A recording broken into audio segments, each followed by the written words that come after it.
بسم اللہ الرحمن الرحیم۔ نیت صاف ہو تو منزلیں بھی آسان ہو جاتی ہیں۔ اپنے یقین کو کمزور مت ہونے دے، جو دے گا وہ بہتر نہیں بہترین ہوگا۔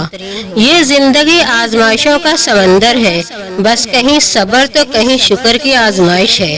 اے اللہ، ہم سب کے لیے اپنے در سے دونوں جہانوں میں آسانیاں پیدا فرما اور ہمیں ہر حال میں صبر و شکر ادا کرنے کی توفیق عطا فرما، آمین۔ قرآن کہتا ہے دلوں کے حال تم سے بہتر تمہارا خدا جانتا ہے۔ تمہارے خاموش سجدے اور تمہاری انکہی باتیں اللہ کے ہاں بہت خاص مقام رکھتی ہیں۔ انسان کی آدھی خوبصورتی اس کی زبان اور آدھی خوبصورتی اس کی خاموشی میں ہے۔ مایوس ہونا چھوڑ دے، کیونکہ جو دروازے زمین والوں کی سازشوں سے بند ہو جاتے ہیں، اس سے بڑے دروازے اللہ تعالیٰ کے فضل سے کھل جاتے ہیں۔ میں اللہ سے قطرہ قطرہ نہیں سمندر مانگتی ہوں، میں اللہ تعالیٰ سے بہتر نہیں بہترین مانگتی ہوں، کیونکہ میں جانتی ہوں سب کچھ اللہ کے اختیار میں ہے۔ جس کو اللہ نے دعا، توبہ اور شکر کی توفیق دی ہو، وہ کبھی بھی قبولیت، بخشش اور نعمت سے محروم نہیں رہتا۔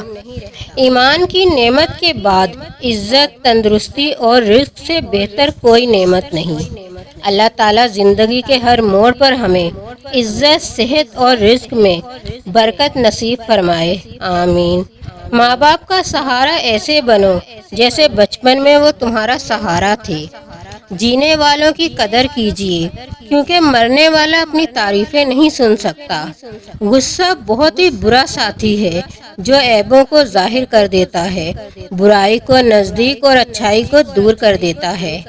جہاں چھوٹوں کی زبانیں بڑی ہو جائیں، وہاں بڑوں کے رتبے ختم ہو جاتے ہیں۔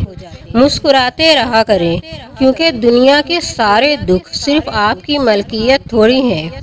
اپنے بچوں کو چاند پر قدم رکھنے والوں کے قصے مت سناؤ، چاند کو اپنی انگلی کے اشارے سے 2 ٹکڑے کرنے والے حضرت محمد صلی اللہ علیہ وآلہ وسلم کی پیروی کرنا سکھاؤ۔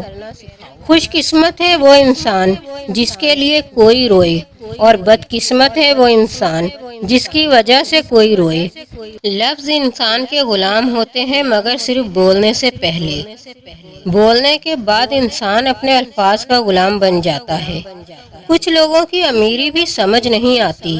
کتا بلی خود پالتے ہیں اور بچے نوکرانی پالتی ہے۔ نیکیاں کرتے جاؤ، دریا میں ڈالتے جاؤ۔ جب کبھی زندگی میں طوفان آیا تو یہی نیکیاں کشتی بن جائیں گی۔ سمندر کا پانی کشتی کو نہیں ڈبو سکتا جب تک کہ کشتی میں داخل نہ ہو جائے۔ اسی طرح پوری دنیا کی برائی آپ کو نقصان نہیں دے سکتی جب تک کہ آپ کے ذہن اور روح پر اپنا اثر نہ چھوڑ دے۔ برا وقت ہمیشہ گزر جاتا ہے، چیزیں ٹھیک ہو جاتی ہیں، بس انسان کا ظرف آزمانا ہوتا ہے اللہ نے۔ آپ کے وہ الفاظ بھی تحفہ ہیں جو دوسروں کو زندگی میں آگے بڑھنے کا حوصلہ دیتے ہیں۔ جھوٹ بہت تیز دوڑتا ہے، لیکن منزل پہ سچ ہی پہنچتا ہے۔ ماں باپ کا ہاتھ پکڑ کر رکھیں، کبھی بھی کسی کے پاؤں پکڑنے کی ضرورت نہیں پڑے گی۔ جب تک تمہارا اترانا اور غصہ کرنا باقی ہے، خود کو اہل علم میں شمار نہ کریں۔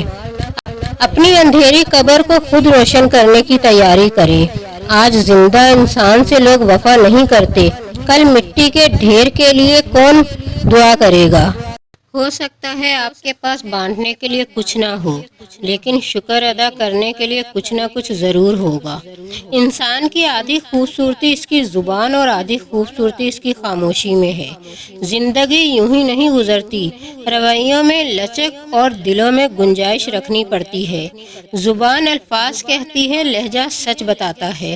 وقت گزرنے کے بعد اگر کوئی قدر کرے تو اسے قدر نہیں افسوس کہتے ہیں۔ علم کی طلب سے شرم نہ کرو، کیونکہ جہالت زیادہ باعث شرم ہے۔ اپنی ساری باتیں اپنے رب کے ساتھ کرو اور اپنے رب کی باتیں رب کی مخلوق کے ساتھ کرو۔ موت انسان کو مار دیتی ہے، لیکن اچھے لوگ ہمیشہ زندہ رہتے ہیں، لوگوں کے دلوں میں، لفظوں میں اور دعاؤں میں۔ گھر سونے چاندی سے نہیں، ہمیشہ اچھے اخلاق سے آباد ہوتے ہیں۔ قبر کے باہر یا قبر کے اندر کسی ایک جگہ تو مشقت اٹھانی پڑے گی۔ الفاظ بڑی اہمیت رکھتے ہیں، اپنی تربیت کے حساب سے بولا کریں، ماحول کے حساب سے نہیں۔